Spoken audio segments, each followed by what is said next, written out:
करके संगठन बनाना होगा, अपने लोगों को यह एहसास कराना होगा कि तुम्हारा नेता कौन है, तुम्हारी आवाज को कौन उठाता है।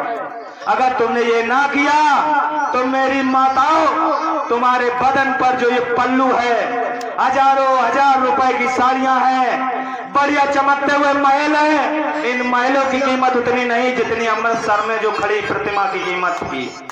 जब उस प्रतिमा पर हथौड़ा चल सकता है तो तुम्हारे घर पर हथौड़ा चलाने में कितनी देर लगेगी इन्हें। चंबल की घटना आपको मालूम होना चाहिए, वहां पर कुछ अवशेष ही तो मिले थे ना।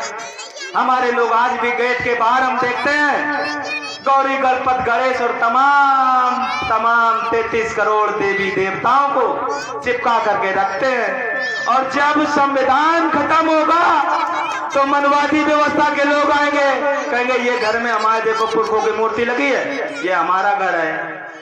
जब बाबा साहब ने अपने लोगों से कहा कि जाओ अपने घर की दीवारों पर लिख दो जाकर के हम यहाँ के मूल निवासी राजा हैं, शासक हैं, लोगों ने कहा बाबा साहब का दिमाग खराब हो गया है, हमारे लोगों के पास दीवारें नहीं हैं।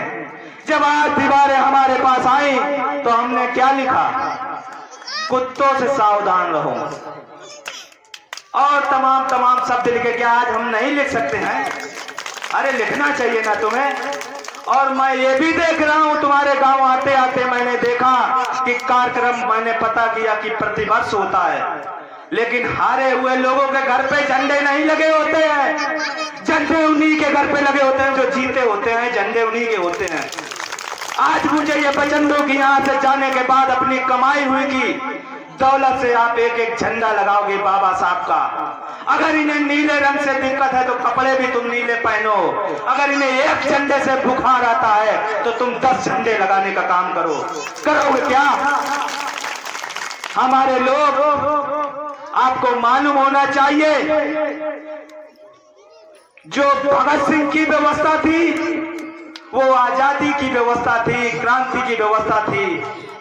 बाबा साहब से भगत सिंह की वार्ता होती है, उसमें भगत सिंह कहते हैं कि बाबा साहब अगर मैं फांसी से